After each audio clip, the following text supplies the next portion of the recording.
Greenwood. You know, there were about 150 people here afterwards. That was great. The pleasant thing, of course, is the induction of a new member. And we've been absolutely brilliant to be able to induct Karen as a new member, to have somebody of that quality and bringing all the contacts that she has. It now means that Neville Hackett can't refer to himself as the oldest and newest member of the club. and the other things that hearten you are the way that people cope with adversity. Of those who've been really coping with this year, Keith is one. You know, coping. Well, the last 6 months, Keith, especially around Christmas, were not terribly easy, were they? And yet he's coped, and here he is. You know, and Marcus coped, and Barry's coped with his personal health problems, and you know, other people have coped all the way through, and it's absolutely brilliant that everybody's managed to do it.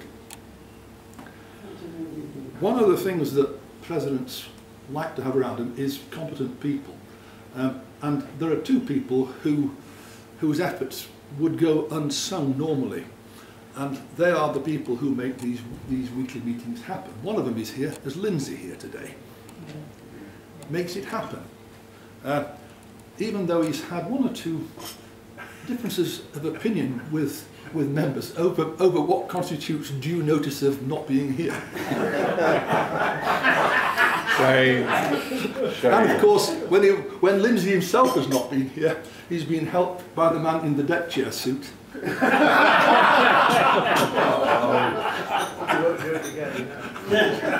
We just wonder where the timber frame is today, Alex. Got it. I will tell Sheila. And then, of course, there's Colin, who's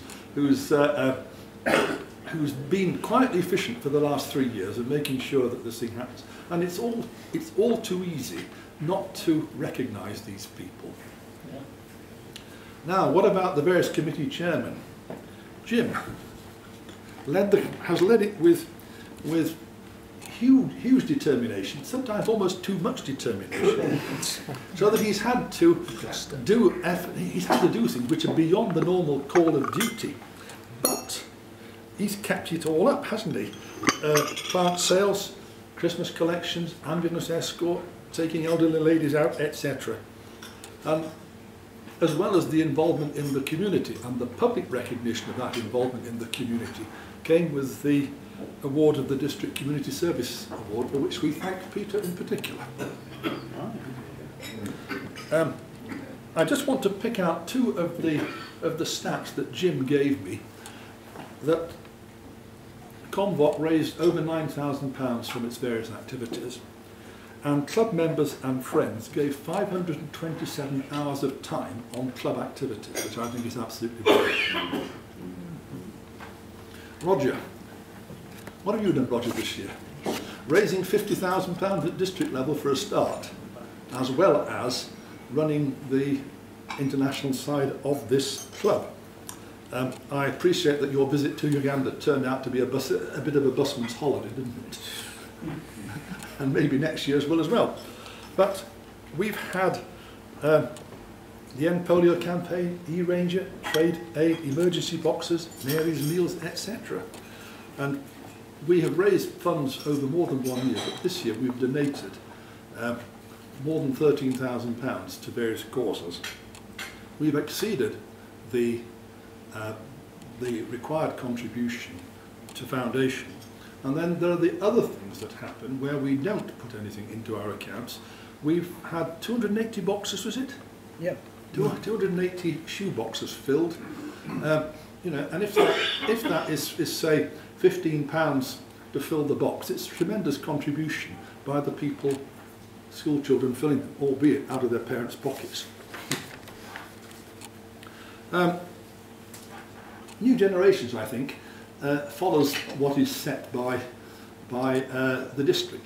John, of course, combines a busy professional life with the demands of a large household. But even John manages to do other things like cycling from London to Leicester for Memphis. Absolutely brilliant. And Keith has chaired membership and classification with efficiency and humour. The agenda for the May meeting of the committee included, as item 3, a blank space to which we were required to supply the answer, without knowing what the question was. This is really a teacher at his best, isn't it? And David managing membership services. He knows, like I do, and Philip will find out, that you have a collection of the good and the great of the club who know more than you do. But they're very helpful. David's been very busy over the last few years organising his presidential year, which will include the club's half-century. Just a few other people that I really want to talk about. The elected trustees of the Charitable Trust. Mark is not here, but he of course served until ill health compelled his resignation. John has kept the club on the straight and narrow when there's been the slightest chance of a deviation.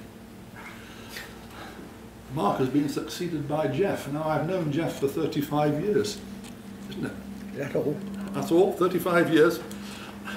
He has the forensic skills and the persistence of a barrister if he senses the slightest prevarication.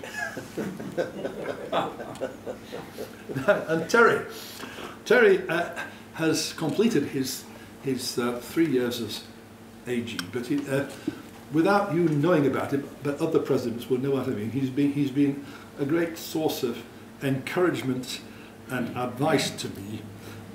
At times, ringing me up, I've been able to ring him up and seek answers to various questions, and it's been great to have the AG in the club. I think we've benefited greatly by having both Terry, Roger and Barry operating at district level and bringing that information back into the club. Now then, Philip, it's been a baptism of fire, Philip, hasn't it? If you say so. A year's secretary has taught him more about the workings of the club than we'll ever learn, and I'm sure he's forgotten more than I'll ever learn.